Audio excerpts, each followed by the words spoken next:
Bueno, muy bien. Buenas noches a todos. Hoy es 24 de febrero del 2025. Son las 6:30 como lo prometimos. Y vamos a iniciar la clase. Vamos a iniciar lo que yo considero que es a partir de ahora como la esencia de este espacio académico.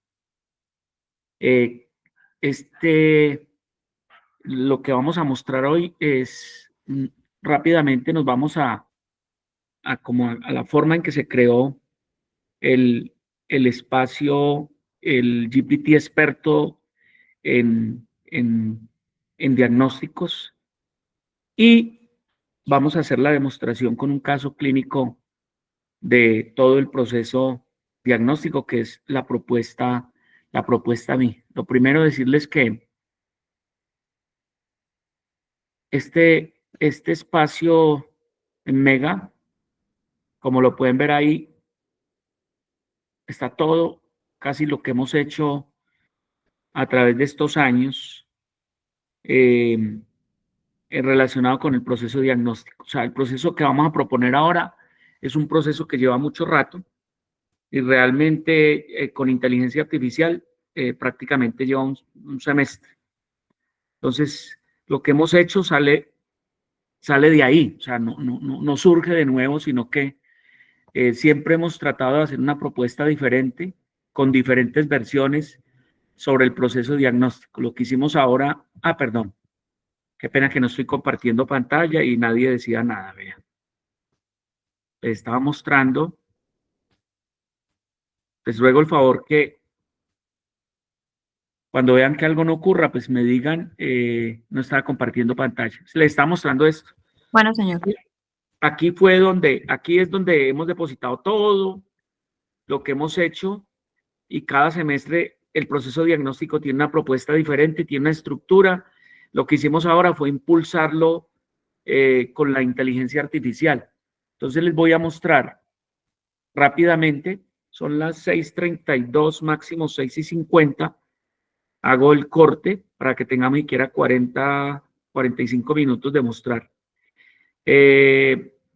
Yo he creado, aquí está este es el sitio por donde GPT, versión paga, se va y se explora los GPTs, y este es el sitio por donde se crean, y aquí están mis GPTs, que son más o menos 23, para prácticamente todas las especialidades, pero el que les vamos a mostrar es el experto clínico o clínico experto o experto clínico experto, profe doctor Duque Bot.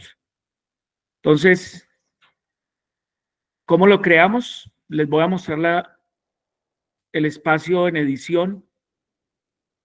Acuérdense que el GPT tiene un nombre, en este caso se llama clínico experto. Mi par digital se llama profe doctor Duque Bot. Tiene una descripción: GPT especializado médico profesor, creado por el doctor Duque, y es experto en procesos diagnósticos. Y tiene un prompt, unas instrucciones, ya les voy a mostrar, y tiene unos archivos. Dentro de los archivos está el proceso diagnóstico de última versión, y está la lista de verificación que van a ver ustedes ahora en funcionamiento. Estos documentos, todos son documentos relacionados con proceso diagnóstico, pensamiento crítico, pensamiento clínico, y tiene como fuente principal para los procesos diagnósticos el Current Medical Diagnóstico, que se publicó el año pasado. Pero en las instrucciones, que es la clave de que esto sea exitoso, está todo. Lo primero, quién lo creó, que fui yo, cuál es la misión, qué capacidades tiene y qué funciones tiene, pero después viene el proceso diagnóstico, ¿sí? Con cada uno de los pasos que van a ver ahora, desde el paso 0 hasta el paso 8, o sea, son 9 pasos o etapas, como la quiere llamar, yo lo puse pasos, y cada paso tiene sus divisiones al mismo tiempo. Pero además, como les dije, hay documentos que respaldan el proceso y hay una lista de verificación para que el bot siempre esté acudiendo a la lista y verificando que está cumpliendo sagradamente los procesos. Aquí hay un chat interno. Para los que no saben cómo es esto, Este chat le sirve a uno para hacer muchas pruebas antes de sacar el proceso públicamente. Entonces, esto es lo que quería mostrarle, de dónde sale todo este cuento, ¿sí? Como les digo, normalmente lo hacíamos paso a paso y cogíamos una historia clínica y íbamos evacuando los pasos. Ahora pretendemos, durante unas 2 o 3 sesiones, repetir y repetir, después que cada grupo unos avancen con el GPT, pero que lleguemos al último corte tomando casos clínicos y haciendo el proceso sin necesidad de utilizar prácticamente el experto clínico, porque pues se supone que ya lo hemos hecho tantas veces que no lo hemos aprendido. Esa es la intencionalidad. Muy bien, eso está de dónde sale esto. Entonces vamos a tomar el clínico experto y vamos a comenzar. Aquí le hemos dado previamente unas instrucciones. Yo ya le hice una advertencia que me voy a reunir con los estudiantes de la electiva y que vamos a hacer todo el proceso paso a paso. Entonces voy a comenzar, profe, doctor Duquebot. Vamos a comenzar, ¿sí? Con los estudiantes de la electiva para hacer toda la demostración del proceso diagnóstico, pero previamente quisiera una pequeña reflexión acerca del pensamiento clínico y el proceso diagnóstico. Listo. Entonces, digamos que esto lo puedo hacer muchas veces en el intermedio. Estoy haciendo como un preámbulo de esto y aquí empieza el profe doctor Duquebot a hacer sus reflexiones. Entonces, voy a tratar de rápidamente seguir el hilo. Entonces, él dice, el pensamiento es la base fundamental de una medicina precisa, segura y efectiva. No se trata de acumular información, sino cómo lo organizamos, analizamos, aplicamos de manera estructurada. El error diagnóstico es una de las principales causas de daño. El pensamiento clínico estructurado nos ayuda a evitar errores, promoviendo razonamiento lógico reflexivo. El proceso diagnóstico versión Duque, que es el que tiene ahí en su cerebro, es una herramienta diseñada para guiar el pensamiento paso a paso, asegurando que cada decisión sea fundamentada y libre de sesgos. Aplicaremos este proceso de manera rigurosa, permitiendo ver cómo un razonamiento ordenado, crítico, basado en probabilidades, mejora la toma de decisiones. Vamos a demostrar entonces esto y vamos a agregarle a él, entonces, ¿de dónde voy a sacar el caso clínico y de dónde vamos a sacar la mayoría de los casos clínicos?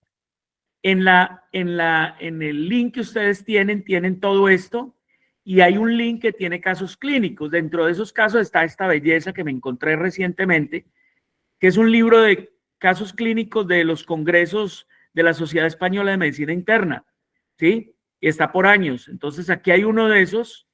Aquí está el libro, tiene 99 casos clínicos y me traje este caso. Este caso me lo traje, voy a tratar de copiarlo. Permítanme. Es que no se deja copiar ya. Vamos a copiar básicamente vamos a copiar lo que corresponde a anamnesis y lo que corresponde a examen físico. Ya les voy a mostrar.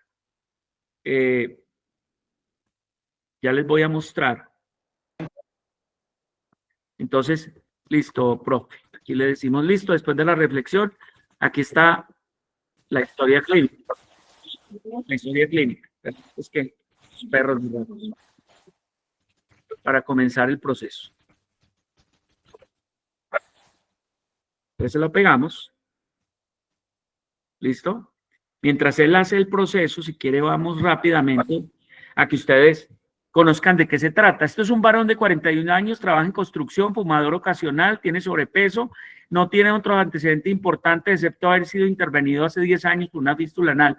No tiene alergias conocidas, acudió a urgencias por un cuadro febril de 40 grados de una semana de evolución, junto con escalofrío que cede parcialmente al acetaminofén, malestar general. Reingresa, a él le dieron, lo valoraron y consideraron seguramente que era un cuadro vírico. Reingresa una semana después con un cuadro de disminución del nivel de conciencia, con pérdida del conocimiento de segundos, duración recuperada de forma espontánea, sin movimientos tónico-clónicos, no pérdida de esfínteres, con una persistencia del cuadro febril. En la anamnesis por órganos y aparatos niega de sintomatología cardiorrespiratoria, abdominal, geniturinaria. El paciente vivía en un ambiente urbano, negaba que realizaba viajes recientes y eso. El examen físico, el paciente está levemente febril, está con una tensión arterial, digamos que prehipertenso, si lo queremos llamar así, está taquicárdico, pero satura bien.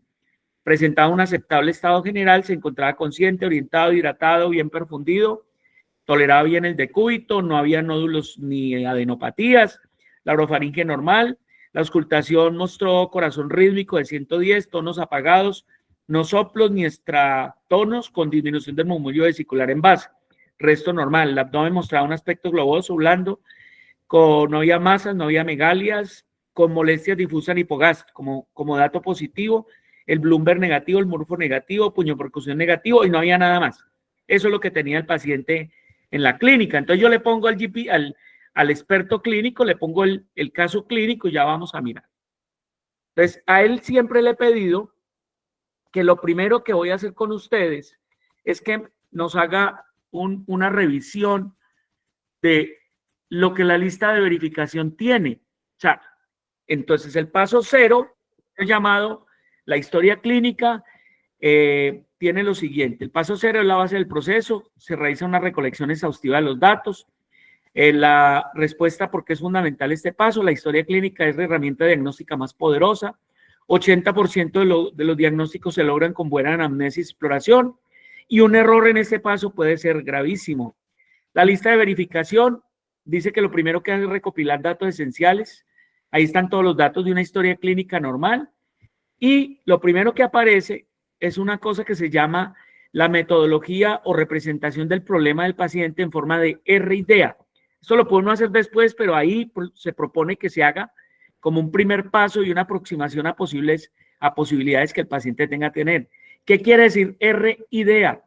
Y que la R es recoger datos relevantes, la I es identificar patrones clínicos, la D es descartar información irrelevante, la E es elaborar hipótesis inicial y la A ajustar la probabilidad según los hallazgos. Esta metodología, si revisan bien, muchas metodologías que usan las aplicaciones de inteligencia artificial, muchas utilizan esa metodología. Van a ver que nosotros aquí aplicamos esa y muchas más. Después, siempre se le pide que se haga una reflexión y metacognición, y él hace unas preguntas ahí. ¿Existen sesgos diagnósticos en la interpretación inicial? ¿Se ha considerado patrones clínicos? ¿Hay datos que podrían haber sido pasados por alto? Y él ya pide el paso 0, que si lo vamos a ejecutar con el caso. Creo que aquí falta enfoque multidimensional. Yo dentro de todo siempre le pido a él que haga un enfoque multidimensional. Entonces vamos a ver si realmente ese paso falta, y si falta, pues que nos lo aclare, porque definitivamente el enfoque multidimensional es un sello característico de este programa. Sí, parece que sí. ¿Qué significa un enfoque multidimensional? Que en la historia clínica tiene que haber las dimensiones clínico-biológicas, la epidemiológica, la psicológica, la social ocupacional, la iatrogénica. ¿Y por qué es importante? Porque evita el sesgo de anclaje en un solo diagnóstico, asegura que no se omitan factores relevantes en la evolución y mejora la precisión diagnóstica. Ese es. Y aplicación, entonces aquí al paso 0, aquí estamos, aquí él lo aplicó de una vez. Muy bien. Pero entonces vamos a decir que listo, que con este ajuste demos paso al paso 0. Demos ya paso 0 con todas sus características. Estamos apenas arrancando el proceso diagnóstico y apenas estamos en la parte de la historia clínica. Entonces él toma y aplica lo que acabamos de ver. Entonces, recopilación de datos esenciales: un paciente de 41 años, trabajador de construcción, con un cuadro febril de una semana, con escalofrío, con un reingreso, porque en principio se consideró una enfermedad viral. Ya el reingreso viene con problemas de conciencia, la enfermedad actual, fiebre, dado de alta con diagnóstico viral, el reingreso, persistencia de la fiebre, disminución del nivel de conciencia y convulsiones, no síntomas respiratorios ni urinarios, nada más. Es un formador ocasional, sobrepeso grado 2, cirugía fístula anal hace 10 años, no alergia medicamentosa, la exploración física febril, ya lo habíamos visto, hallazgos relevantes, tonos cardíacos apagados, disminución del murmullo vesicular en base y molestia en hipogastria. Conclusión, paciente con fiebre persistente, taquicardia, síntomas neurológicos transitorios, hallazgos cardiovasculares abdominales que pueden sugerir una infección sistémica. Aquí viene la primera interpretación o representación del problema según la metodología IDEA, que la idea es que nos lo vamos aprendiendo. R, recoger datos relevantes, fiebre persistente, disminución del nivel de conciencia, tonos cardíacos apagados y molestia en hipogastria. Y identificar patrones clínicos. El patrón es un patrón febril prolongado con síntomas inespecíficos y un patrón cardiovascular, taquicardia, tonos apagados, que podrían estar hablando posiblemente que tiene compromiso cardíaco. Y molestias abdominales sin signos claros de abdomen agudo, pero que hay que considerarlo. Ahí como dentro de lo que se haga después. El D, descartar información relevante. Ausencia de síntomas respiratorios prominentes, sugiere que la fiebre no es de origen neumónico, no hay signos meningios ni focalidad neurológica, descarta una meningitis, por ejemplo. La E, elaborar hipótesis, la primera posibilidad, fiebre de origen infeccioso, posiblemente sistémico, de pronto una infección cardíaca, endocarditis, pericarditis, y una posible infección intraabdominal, un absceso, una diverticulitis oculta. Y en la A, ajustar la probabilidad según hallazgo. Entonces aquí hace alta probabilidad de infección sistémica, se requiere evaluación cardiovascular y abdominal más profunda. Aquí hace el enfoque multidimensional. Entonces en lo clínico biológico repite lo de la fiebre, la exploración abdominal con molestias. En lo epidemiológico es un trabajador de construcción, es un fumador ocasional, sobrepeso grado 2, no tiene viajes recientes ni contacto como para pensar en una zoonosis. Psicológico, impacto en la capacidad laboral, estrés por hospitalización prolongada y recurrencia de síntomas. En social ocupacional, entorno urbano, diferentes patrones epidemiológicos, posible barreras de acceso a la atención médica temprana. En iatrogénico, paciente fue dado de alta con diagnóstico de cuadro viral inicialmente, potencial error diagnóstico inicial. Conclusión, el enfoque multidimensional nos permite ver al paciente más allá de los síntomas físicos y considerar otros factores que estén rodeando. En reflexión y metacognición, esto lo tenemos que hacer siempre. Entonces, preguntas clave, ¿existen sesgos diagnósticos en la interpretación? Dice, sí, el paciente fue dado de alta inicialmente con diagnóstico de cuadro viral sin estudio complementario. ¿Hay datos que podrían haber sido pasados por alto? Sí. Fiebre persistente con taquicardia y hallazgos cardiovasculares que puedan sugerir diagnósticos cardiovasculares como endocarditis, y la molestia en hipogastrio, que también parece que se pasó por alto, que habría que haberse explorado o explorarse después muy bien. ¿Se han considerado patrones clínicos alternativos? Sí, hemos considerado todos, tanto infecciones cardíacas como abdominales como posible foco de la fiebre. Conclusión final, entonces vuelve y repasa lo que se hizo en cada parte. Este es el paso 0, muchachos. Mire que hemos avanzado, mire que hemos hecho enfoque, hemos hecho reflexión, hemos hecho enfoque multidimensional y apenas estamos en el paso 0. Entonces él me pide que si podemos pasar al paso 1. Si alguien tiene alguna pregunta, bienvenida a las preguntas. Como le digo, esto lo voy a repetir por ahí en 3 clases. Lo voy a repetir y luego lo hacen ustedes y luego ya lo hacemos sin el apoyo de la inteligencia artificial. Sí, vamos a autorizarle que haga. Entonces, el paso 1 son datos positivos. O sea, después de usted tener ese mapa de historia clínica, lo que hace es buscar los datos positivos que haya en la historia clínica y que puedan ser relevantes o no en el paciente. ¿Qué dice el paso 1 según la verificación? ¿Qué permite este paso? Identificar y organizar los hallazgos relevantes, clasificándolo en positivos, negativos y señales de alerta. ¿Y por qué es fundamental? Pues lo explica. Permite centrarse en los datos relevantes y evitar información irrelevante. Ayuda a priorizar los diagnósticos diferenciales con base en prevalidad preprueba. Empiezan a aparecer algunos aspectos que son de epidemiología. Y falta selección adecuada de pruebas complementarias en los pasos. Lista de verificación del paso. Entonces, identifica datos positivos de la historia, identifica datos negativos, identifica señales de alerta y evaluación y cálculo de la probabilidad preprueba. Si uno no sabe qué es eso, él lo explica ahí. Entonces usted dice, Prevalencia de la enfermedad en la población del paciente, factores de riesgo y hallazgos clínicos identificados. Y se aplica una fórmula. La probabilidad preprueba es, en porcentajes, el número de hallazgos positivos sobre el número total de hallazgos por 100. Y luego otra vez hace reflexión y metacognición, donde usted tiene que preguntarse si está diferenciando correctamente entre hallazgos relevantes y irrelevantes, si ha considerado todas las señales de alerta y si está evitando un exceso de confianza en los hallazgos iniciales. ¿Listo? Acuérdense que si hay preguntas, podemos parar, muchachos. Vamos a autorizarle que haga el paso 1. Entonces, en el paso 1 lo va a hacer tal cual dice la lista de verificación. Entonces, el paso 1, muchachos, ahora aplicamos la metodología, hallazgos relevantes, datos clínicos del paciente, fiebre persistente más de una semana, malestar general, disminución transitoria de conciencia, molestia abdominal en hipogastrio, exploración física, fiebre, taquicardia, tonos apagados, disminución del murmullo vesicular en bases y exploración neurológica normal, factores de riesgo, perdónenme acá, se me fue para abajo. Aquí está. Entonces seguimos. Identificación, evaluación y cálculo de la probabilidad preprueba. Aquí está. ¿Sí? Perdón, acá.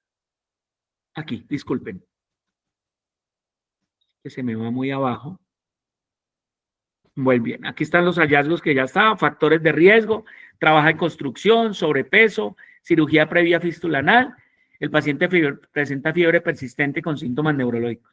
Identificación de datos negativos. No hay síntomas respiratorios prominentes como para sugerir una neumonía. No hay signos meningios ni focalidad neurológica. No hay adenopatía ni lesiones cutáneas. La exploración neurológica es normal tras la pérdida de la conciencia. Y la puñopercusión realmente es negativa, como para pensar de pronto en una pielonefritis.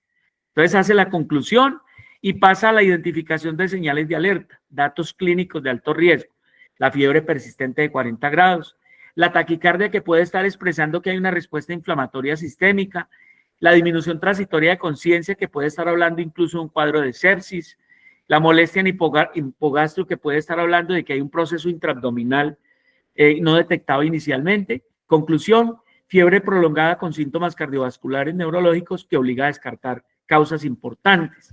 Y luego hace el cálculo de la probabilidad preprueba. Entonces, acuérdese, número de hallazgos positivos sobre hallazgos total de hallazgos por 100, y él empieza a sacar todas las posibilidades que son la endocarditis bacteriana, la sepsis de origen desconocido, el absceso hepático intraabdominal, y a cada uno le da un porcentaje. Digamos que es un porcentaje relativamente bajo porque todavía no tenemos sino los hallazgos clínicos, que son muy pocos. Y después hace la reflexión y metacognición. Estoy diferenciando correctamente entre hallazgos relevantes y irrelevantes. He considerado todas las señales de alerta. Estoy evitando el exceso de confianza. Y pues a cada pregunta, seguramente que como lo estamos haciendo muy bien, la respuesta es sí, lo estoy haciendo. Conclusión final. Fiebre persistente, signos sucesivos de infección sistémica, sepsis y endocarditis infecciosa, que habría que entrar a descartar. Vamos a pasar el paso 2. El paso 2 es agrupar los datos positivos, los signos positivos en grandes síndromes. Entonces, la agrupación sindromática del paciente en ese paso 2. Eso lo hacen con todos los pacientes, muchachos. Esa es la intencionalidad. O sea, con todos lo hacen. Va a explicar la lista de verificación. Y en ese paso 2 explica por qué es importante agrupar por síndromes la estructura de la información en patrones clínicos reconocibles, relaciona síntomas y signos de manera fisiopatológica y reduce el riesgo de errores diagnósticos. Entonces aquí, lista de verificación, se identifican síndromes, se vuelve a aplicar la organización sindromática con la metodología RIDEA y volvemos a lo mismo.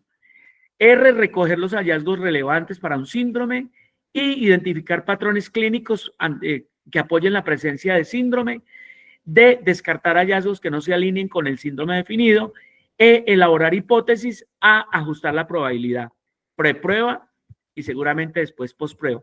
Y hace reflexión y metacognición. Entonces, esa es la lista de verificación de lo que uno siempre debe hacer en un paso 2. Entonces le decimos a él que sí, que lo aplique.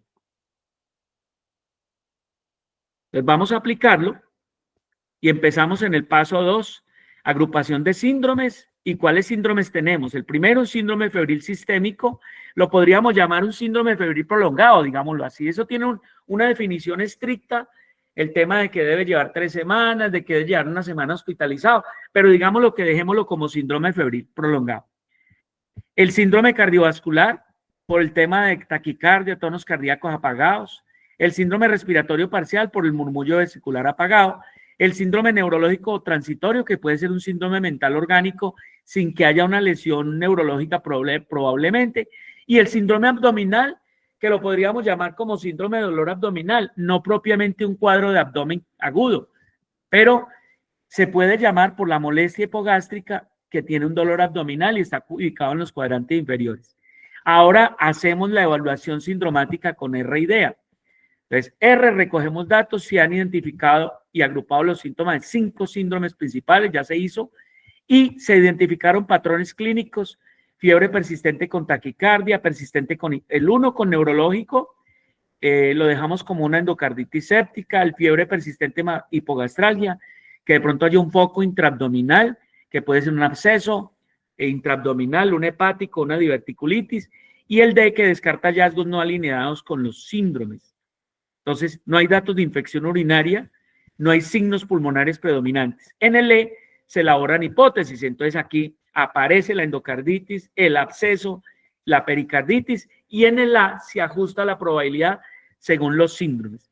Endocarditis con alta probabilidad, infección intraabdominal con moderada probabilidad y pericarditis con baja probabilidad. Conclusión, la organización sindromática permite priorizar esas 2 posibilidades grandes diagnósticas. Reflexión, estoy agrupando los hallazgos de manera lógica, sí, se está relacionando con la fisiopatología, estoy evitando sesgos de disponibilidad y anclaje, sí, no hemos asumido un diagnóstico definitivo sin pruebas complementarias, estoy considerando la agrupación multidimensional, eso ya lo hice atrás, y aquí usted podría empezar a decir, aquí ya vienen las conclusiones, antes de pasar al paso 3,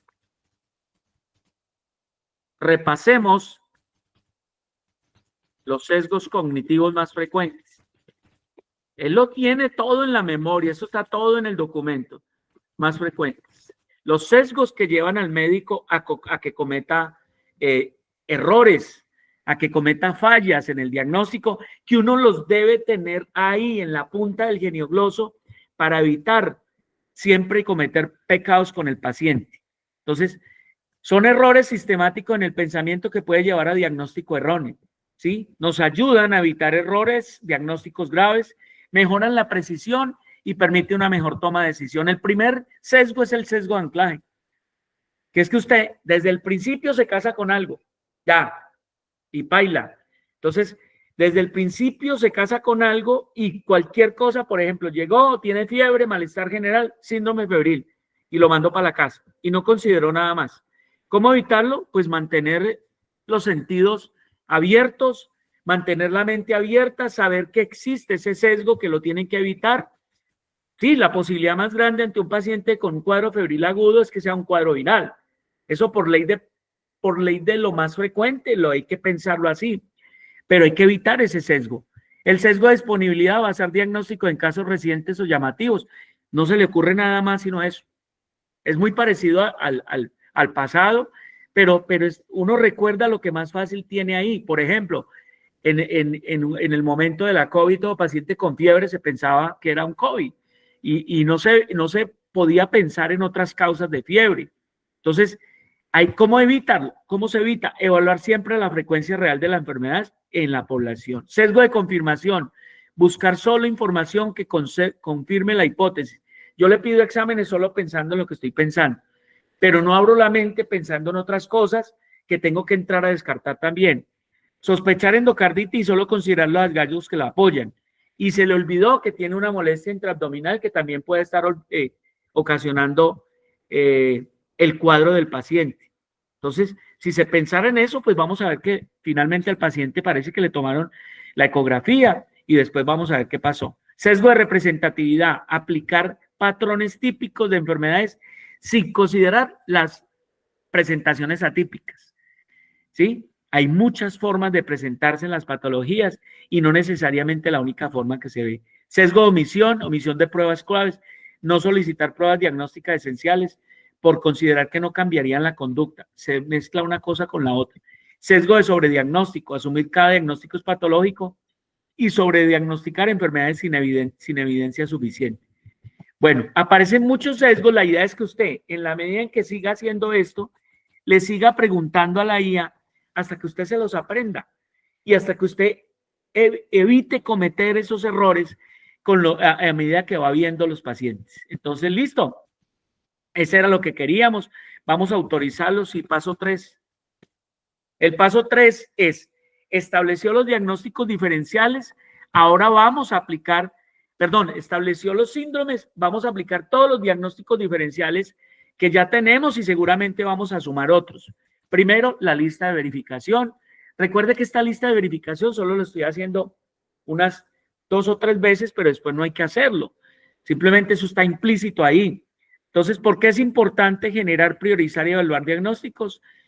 Evitar diagnóstico erróneo por sesgo de anclaje, permite establecer razonamiento clínico basado en la evidencia y prioriza diagnósticos graves o CAN-NO-MIX. Eso es lo que significa el CAN-NO-MIX, ¿sí? Siempre pensar en descartar lo grave también. Lista de verificación, dice generación de diagnósticos diferenciales, utilizar estrategias como el Brainstorm Clinic Checklist y métodos de anclaje y ajuste, utilizar o priorizar diagnósticos según el Bone Score. Ya vamos a ver cómo se aplica eso. Estos son herramientas que recientemente salen de los estudios de la literatura que utilizan las inteligencias artificiales en los procesos diagnósticos o que utilizan los médicos cuando comparan sus diagnósticos con los de una herramienta de inteligencia artificial. Y lo que hice yo fue incorporarlo en nuestro proceso diagnóstico. Eso es lo que estoy haciendo. Y que seguramente ustedes, de tanto hacerlo, en esta electiva se lo van a aprender si están ahí todavía.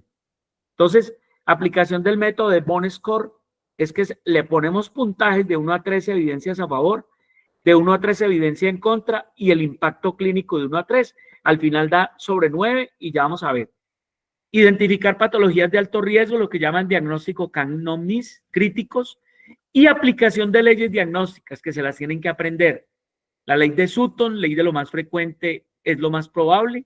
La ley de la parsimonia, la ley de Ockham o navaja de Ockham se llama, es básicamente que ante múltiples síntomas, signos que parecen haber muchos órganos comprometidos, piense, lo primero es que puede haber una sola patología.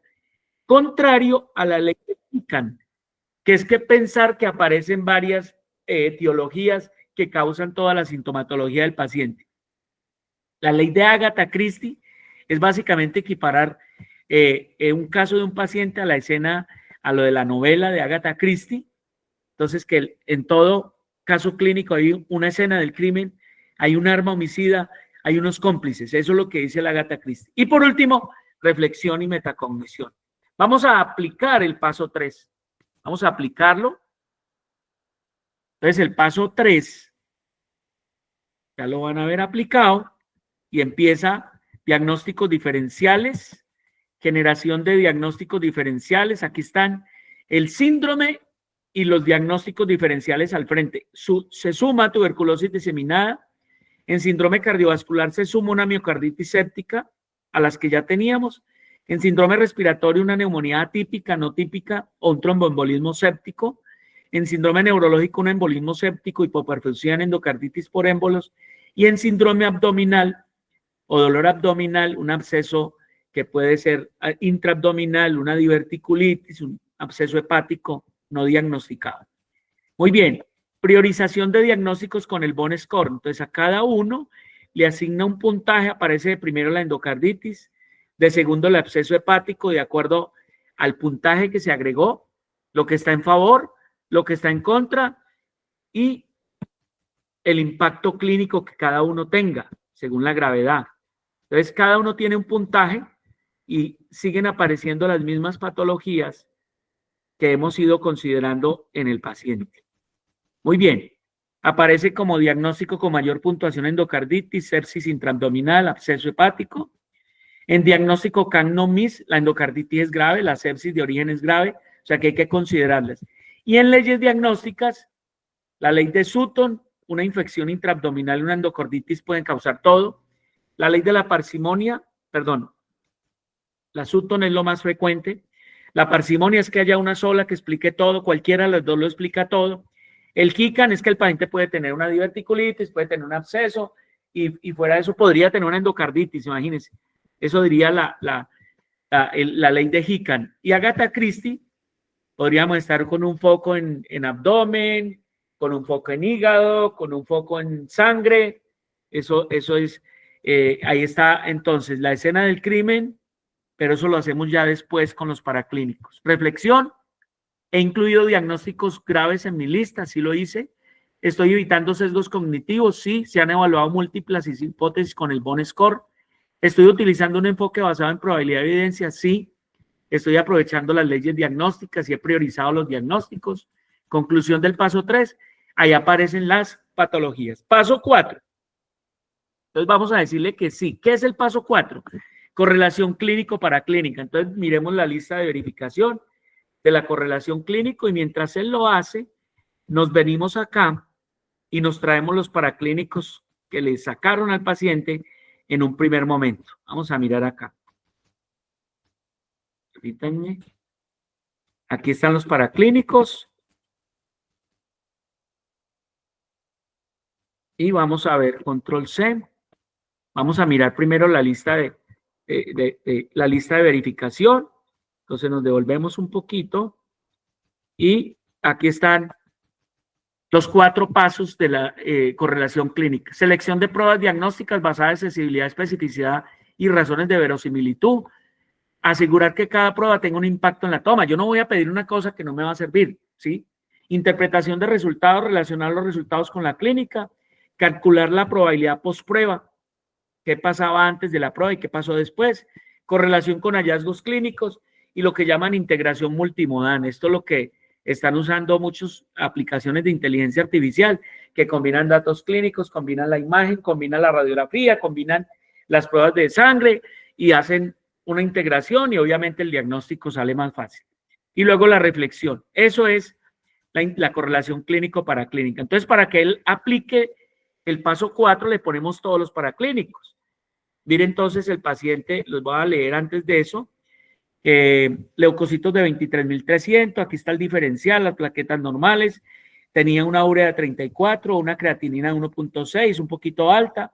Tenía pruebas de función hepática un poco alteradas, como 3 veces alta. La proteína C reactiva estaba alta, la coagulación normal. La radiografía no mostró, creo que nada relevante. La orina mostró leucocitos importantes con nitritos.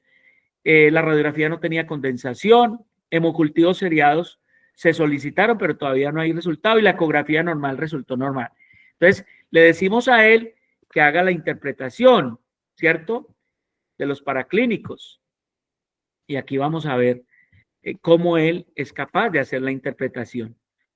Entonces, selección de pruebas diagnósticas, mire esto, leucocitos 23.000, él lo interpreta, sugiere infección bacteriana activa, neutrófilos tiene 21.000, una fuerte respuesta inflamatoria, compatible con sepsis, una PCR muy alta, que habla de un proceso infeccioso, un proceso inflamatorio, una bilirrubina un poco altica, con las pruebas transaminasas también altas, lo que sugiere un compromiso hepático importante. La creatinina está en 1.6, que sugiere una insuficiencia renal. El sedimento mostró positividad con leucocitos y nitritos. Puede haber una infección urinaria. La radiografía de tórax no mostró mayor cosa y la eco no mostró abdominal, estaba sin alteraciones. Muy bien, él hace una interpretación, incluso sugiere que el paciente debería tener un TAC, ¿sí? Que el paciente para poder descartar otras cosas. Aquí se hace la probabilidad preprueba y la probabilidad posprueba. Endocarditis estaba en 65, pues habrá que pedir el eco para tener mayor certeza. El absceso hepático estaba en 40 y subió al 55, pero esperemos que haya un TAC abdominal. Tiene una sepsis intraabdominal por todas las características que aquí tiene. Es necesario el TAC abdominal. Y una pericarditis infecciosa, pues por los tonos apagados, la silueta cardiomediastínica normal, bajo la probabilidad posprueba. Entonces vamos a mirar Vamos a mirar, porque el paciente tuvo una evolución y ya ahí le hicieron otras pruebas. Entonces vamos a tomar esto. En esa evolución, vamos a copiar esto y vamos a pegárselo a él para que él haga otra vez el proceso. Aquí tenemos en la evolución, se lo pegamos y antes de pasar a la otra fase, pues le pedimos a él que por favor nos vuelva y nos mire qué encontraron. Resulta que en esa al paciente ya le hicieron el TAC. Entonces él hace la correlación clínico-paraclínica y mire lo que empieza a hacer. Persistencia de la fiebre a pesar de la antibiótico-terapia, subieron una infección activa, hemocultivos ya positivos para bacteroides frágiles que vienen seguramente de vía intestinal, no vienen de otra parte. El TAC abdominal ya mostró lesión hipodensa multiseptada en 2 segmentos del hígado, lo que habla de un absceso hepático, y encontraron a nivel abdominal una diverticulitis, mire, aguda con absceso de pared también mostró. Entonces, se normaliza la función renal después de la hidratación, o sea que era una insuficiencia renal prerrenal. Se confirma el diagnóstico de absceso hepático secundario a infección por bacteroides frágiles. Se hizo un drenaje percutáneo exitoso, la recurrencia. Entonces hace el ajuste de probabilidad postprueba. Mire que ya sube el absceso al 90, el intraabdominal que se resolvió con drenaje, pues debería estar más alto acá. Y diverticulitis complicada era muy baja del 30 y postprueba en el TAC salió del 90%, casi el 100%. Entonces el diagnóstico principal, absceso hepático, pero foco primario parece ser diverticulitis aguda complicada. La endocarditis se descarta de pronto por los hallazgos de ecocardiograma, los hemocultivos que no salen con los gérmenes típicos de una endocarditis, pero el paciente podría hacer una endocarditis agregada. La nueva correlación, entonces vuelve y hace, junta una cosa con la otra, fiebre persistente, hemocultivos positivos, PCR, sepsis con foco intraabdominal, dolor en hipogastrio inicial, sin hallazgo en la evaluación, diverticulitis subclínica, absceso hepático confirmado con bacteroides, una infección hepática secundaria de bacteremia y la recurrencia de un absceso en pared abdominal, una diverticulitis aguda como origen primario. Hace la reflexión, se tomaron todas las pruebas necesarias en la primera evaluación, no se tomaron, se pidió una eco y no fue suficiente, seguramente después se hace el TAC por eso. ¿Podría haberse detectado ante una diverticulitis? Sí, si se hubiera pensado al principio, seguramente pues esos médicos le hubieran pedido el TAC. ¿Qué se aprendió del caso? Entonces, la fiebre persistente sin foco claro de motivar estudios más profundos. La ecografía abdominal no es suficiente para descartar un absceso. Las infecciones abdominales pueden manifestarse inicialmente con cuadros sistémicos. Y conclusión final de ese paso. Entonces, ¿qué le pide? ¿Qué nos está pidiendo de la autorización? El paso 5, que es la explicación fisiopatológica del proceso. Vamos a autorizarle que sí. Entonces, el paso 5 y empieza la explicación fisiopatológica. Primero, lista de verificación, porque es fundamental. La lista de verificación, entonces, identificar los mecanismos fisiopatológicos relevantes, correlacionar con hallazgos clínicos y paraclínicos, relación con diagnóstico final y evolución del paciente, reflexión y metacognición. Aquí, entonces, vamos a decirle que lo aplique.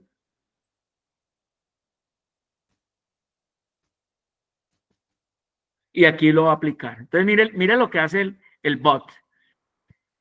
Aquí empieza a explicar, dice, factores predisponentes, el sobrepeso grado 2, estado inflamatorio crónico que afecta la respuesta inmune de un paciente, cirugía previa de fístula anal, posible alteración de la microbiota intestinal, microorganismo causal bacteroides, bacteria anaerobia común en infecciones intraabdominales, desencadenante de la enfermedad, diverticulitis aguda subclínica, diseminación bacteriana por vía portal, bacteroides frágil que alcanza el hígado desde el colon, absceso hepático, multiplicación bacteriana en parénquima hepático que causa inflamación y necrosis, y sepsis secundaria, respuesta inflamatoria con activación del sistema inmunológico. Correlación con hallazgos clínico y paraclínico, aquí explica cada uno. Fiebre persistente por liberación de citoquinas, interleuquinas, factor de necrosis, taquicardia por respuesta compensatoria al estado séptico, leucocitosis y activación del sistema inmune, molestia hipogástrica, inflamación de la mucosa intestinal por diverticulitis, absceso hepático de diseminación hematógena portal desde el colon, y la insuficiencia renal por hipoperfusión renal secundaria, bilirrubina alterada por afectación hepática secundaria inflamatoria, recurrencia de la fiebre con dolor, persistencia de un foco infeccioso primario en el colon. Conclusión, ahí está. Relación con el diagnóstico final, aquí vuelve y explica cada una de las cosas, lo hace muy juiciosa, muchachos. Este es el proceso mental que nosotros debemos hacer con todos los pacientes. Reflexión y metacognición, ¿cómo podríamos haber detectado la diverticulitis si hubiéramos tenido en cuenta esa molestia hipogástrica desde el principio? La ecografía no fue concluyente, tiene baja sensibilidad para abscesos hepáticos pequeños o profundos. El TAC tiene mayor sensibilidad. Explorar el colon mediante tomografía con mayor precisión en la primera hospitalización. Conclusión, un abordaje más temprano dirigido al colon. Aquí está la conclusión y autoricémosle llegar hasta los diagnósticos en el paso 6. Entonces, aquí hace una verificación del proceso primero. Esto lo podemos pasar. Conclusiones, siempre le decimos que haga un diagnóstico sindromático, diagnóstico topográfico, diagnóstico etiológico, diagnóstico específico y haga reflexión metacognitiva, incluso el enfoque multidimensional. Entonces le decimos a él que aplique. Eso ya lo hemos, pues ya como tenemos todos los diagnósticos, lo podemos pasar un poquito más rápido.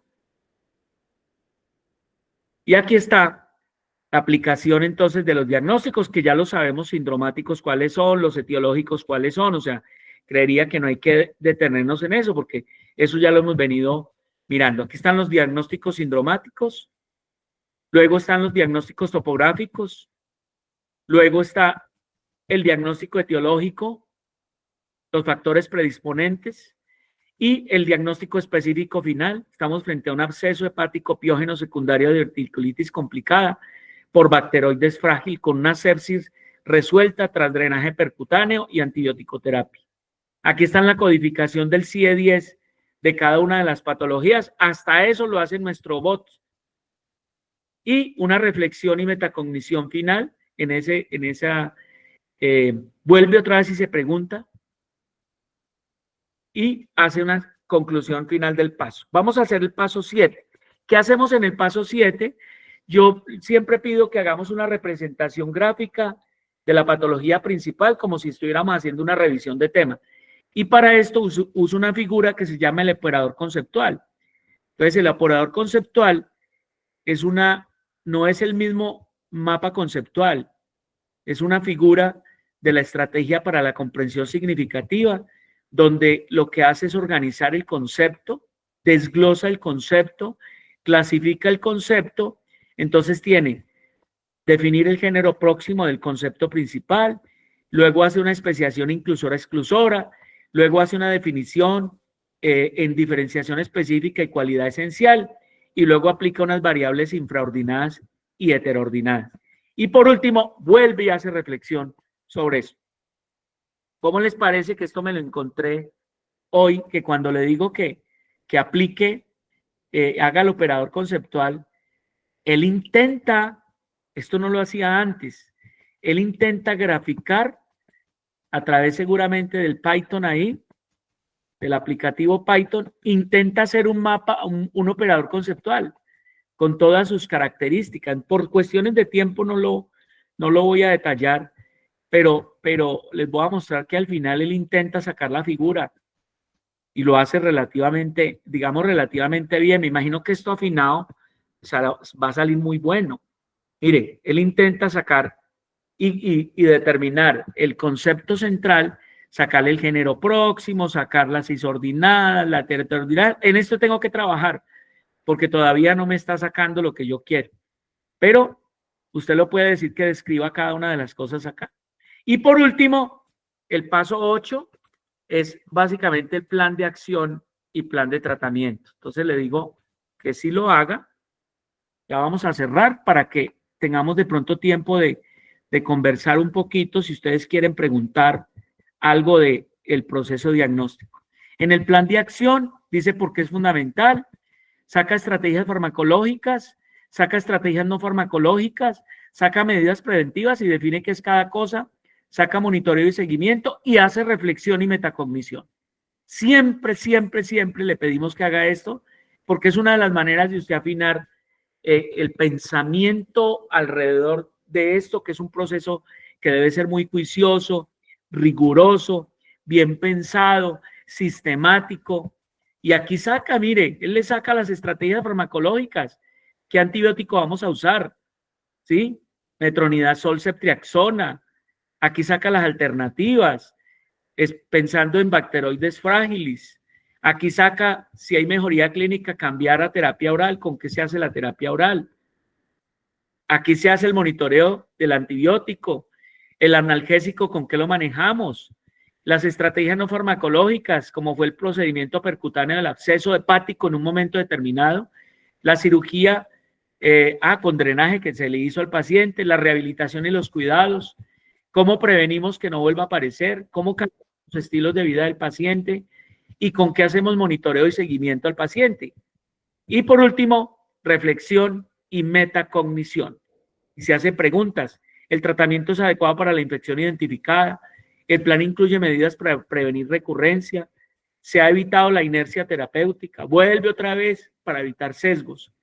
Y hace las conclusiones como en cada uno de los pasos. Bueno muchachos, son las 7:21. Quiero, no sé, oír preguntas, interrogantes. ¿Cómo les parece? Tenemos 8 Hola, minutitos profe. acá. Buenas noches. Lady, ¿qué dijiste?